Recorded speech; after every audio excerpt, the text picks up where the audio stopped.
का मार दिया और मुझसे ये कहा कि तेरे पिता की गोद में तेरा कोई बैठने का अधिकार नहीं है।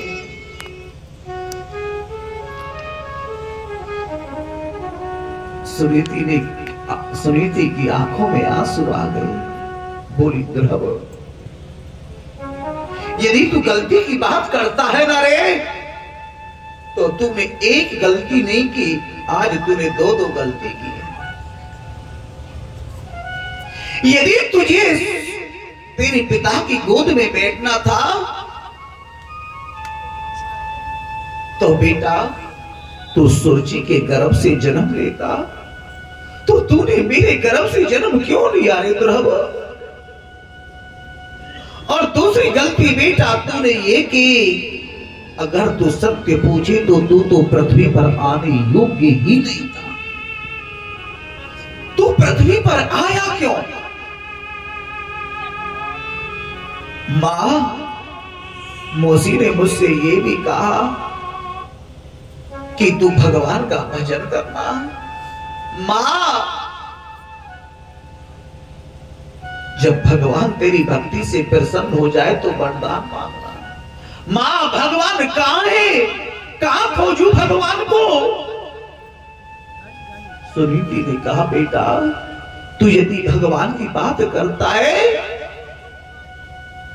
आज मैं धन्य हो गई कि मेरा 5 वर्ष का पुत्र वास्तव में वो मां कहलाने योग्य होती है, जिसका बेटा भगवान के चरणों का भगत बन जाए। मैंने बोला था ना परसों कथा में, जिसको संतान अच्छी मिल जाती है तो वो माँ बाप 5 साल और रिचार्ज हो जाते हैं जीने के लिए।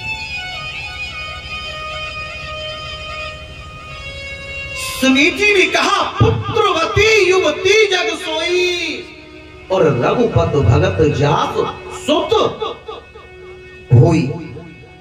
सुत माने बेटा, जिसका बेटा भगवान के चरणों का भक्त हो, वो मां वास्तव में ही मां कहलाने योग्य है। कौन वर्णन कर सकता है? लेकिन मां भगवान कहां मिलेंगे? अरे ध्रुव, तू कैसी बात करता है? कण कण में भगवान का वास है। यहां भी रहोगे वही तुझे भगवान मिल जाएंगे। जिस देश में, जिस वेश में, परवेश में रहो, और राधा रमण राधा रमण राधा रमण कहो। जिस हाल में, जिस चाल में और जिस ढाल में रहो, और राधा रमण राधा रमण राधा रमण कहो। उसी वक्त ध्रुव जी मां को प्रणाम करके निकल पड़े। जब ध्रुव जी मां को प्रणाम करके वहां से निकले तो रास्ते में चलते चलते नारद जी ने मन में विचार किया कि ध्रुव जा तो रहा है भगवान को पाने के लिए, लेकिन ये भगवान को कैसे पाएगा? अरे ध्रुव का कोई गुरु है नहीं, और बिना गुरु के भगवान मिलेंगे कैसे? बिना गुरु की तो ये पहुंच ही नहीं सकता है। तो नारद जी पहुंच जाते हैं। नारद जी को देखते ही ध्रुव जी ने प्रणाम किया। नारद जी मन में बोले कि पहली सीढ़ी मजबूत है महाराज, कि संत ब्राह्मण को देख करके प्रणाम कर रहा है। आज ध्रुव जी की परीक्षा ले रहे हैं नारद जी। नारद जी ने कहा ध्रुव से कि किसके पुत्र हो, कहां जा रहे हो? ध्रुव ने कहा, मैं राजा उत्तानपाद का पुत्र हूं और मैं वन में जा रहा हूं भगवान की प्राप्ति के लिए। नारद जी ने कहा, वन में भगवान? अरे वन में भगवान नहीं है। अरे वन में तो बब्बर, शेर, रीछ, भालू, चीता रहते, तुझे खा जाएंगे। नारद जी डरा रहे थे ना। तो ध्रुव ने कहा, मेरी मां ने मुझे बचपन में एक कहानी सुनाई थी कि शेर में भी भगवान का वास होता है, लेकिन नारद जी कहने लगे दूसरी सीढ़ी भी मजबूत है। नारद जी का एक बात बताओ कि घर पे तुम अपने पे कितनी बार भोजन करते हो, कौन भोजन कराता है तुमको? ध्रुव जी ने कहा कभी 3 बार कर लेता हूं, कभी 4 बार कर लेता हूं, और मेरी मां मुझे अपने गोद में बिठा करके अपने हाथ से भोजन कराती है। नारद जी ने कहा यही तो मैं सोच रहा हूं, वन में क्या तेरी मां थोड़ी बेटी है? वन में तुझे कौन भोजन कराएगा? ध्रुव ने कहा अब मैं विश्वास हो गया कि तुम नारद नहीं हो। जब दूध दियो तब दांत नहीं, जब दांत नहीं तब दूध दियो। जब बच्चा जन्म लेता है तो महाराज दांत नहीं आते, ऐसे नहीं आते ही वो भोजन करता हो, खाना खाता हो, लेकिन मेरा गोविंद मां के स्तनों में दूध भेज देता है।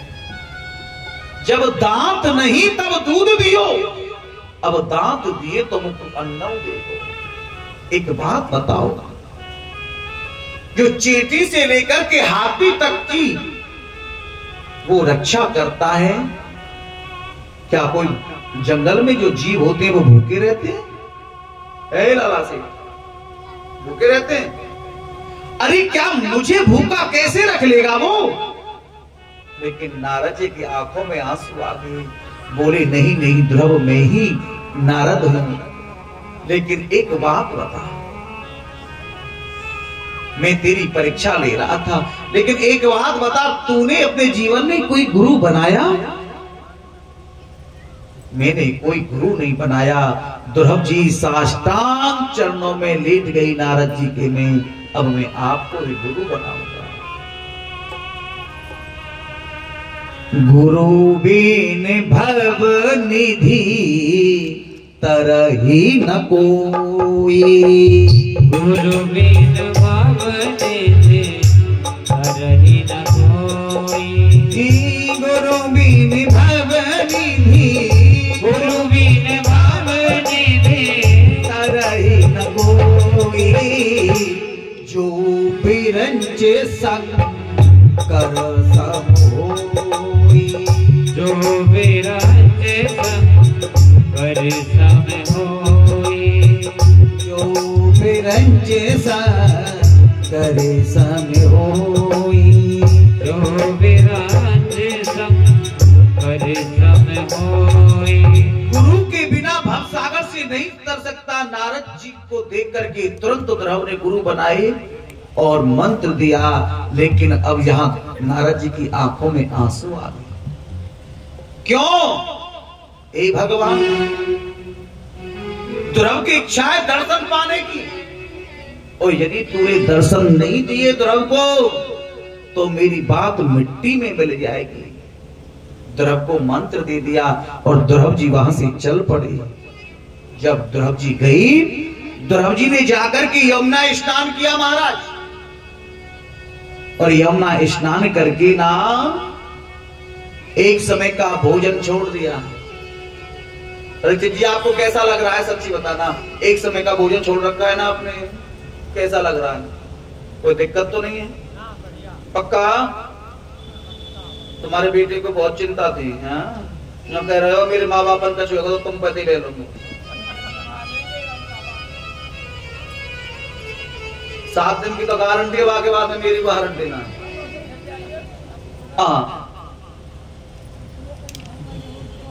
आज ध्रुव जी ने एक समय का भोजन छोड़ा महाराज, एक समय भोजन कर रहे हैं, और जो गुरु ने मंत्र दिया था उसी मंत्र का जाप चल रहा है। आप करोगे? बोलो, करोगे? पहला महीना एक समय का भोजन छोड़ दिया और अखंड जाप चल रहा है। ओम नमो भगवते वासुदेवाय, भगवते वासुदेवाय, ओम नमो भगवते वासुदेवाय, ओम नमो भगवते वासुदेवाय, ओम नमो भगवते वासुदेवाय, ओम नमो भगवते वासुदेवाय, ओम नमो भगवते वासुदेवाय, ओम नमो भगवते वासुदेवाय, ओम नमो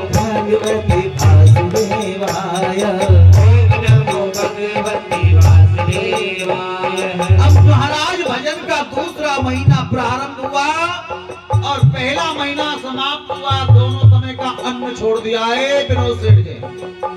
एक बात बोलो, जीने के लिए खाओ, खाने के लिए मत जियो। एक बात मुझे याद आ गई, एक बात मुझे याद आ गई है। आज सुबह, कल सुबह की बात है, क्या सुबह की है? आज के नहीं कल के। कल सुबह 2-4 माता यहाँ पर कम्मा लगा रही थी शायद, कुछ बोल रही थी हमारे विषय में। कौन कौन थे? किसी ने कुछ बोला था लाला सेठ विनोद से, हमारे फेस के विषय में किसी ने बोला था कुछ? सच्ची बताऊं, खाने से नहीं होता है ये तेज है। भजन किया करो। आप कह रहे थे महाराज फल खाते हैं ना, फलार करते हैं, इसलिए महाराज जी के ना ये लाल हैं। बोल रही थी परकम्मा में सेठ जी, जो वो खाते हैं ना काजू बादाम किशमिश, सच्ची पूछ लेना इन लोगों को, हम खा रहे हैं काजू बादाम किशमिश? बोलो इनको, पूछो। हम एक समय भोजन, परीक्षित जी बोले थे, परीक्षित की बात सुन लो। बल्कि महाराज जी, मैंने कहा हमारा भोजन अब तुम्हारे ही देखो। मैंने बहुत अच्छी बात है, हम यही तुम यही। इनने सोची कि बड़े माल पानी खा रहे होंगे। इनने सूखी सी सब्जी मिली, दाल रोटी मिली, सूखी रोटी मिली। कल दिन आ पहुंचे हमारे पास ही, कल दिन आए पहुंचे। हाँ, ये भजन का अपना। हम ऐसे ही मत सोचना कि जहाँ फल आते हम ही खाते हैं, एक भी नहीं जाता है। सच, एक बार प्रेम से बोलो। अगर भजन में मन लगाना है तो पहले अपनी जिह्वा पर काबू पाना। कुछ मिल जाए तो खा लेना, ये नहीं कि ये चीज चाहिए, काजू चाहिए, पिस्ता चाहिए, चटनी चाहिए, अचार चाहिए, सलाद चाहिए। जैसा मिल जाए भगवान का भोग लगाओ और खा लो।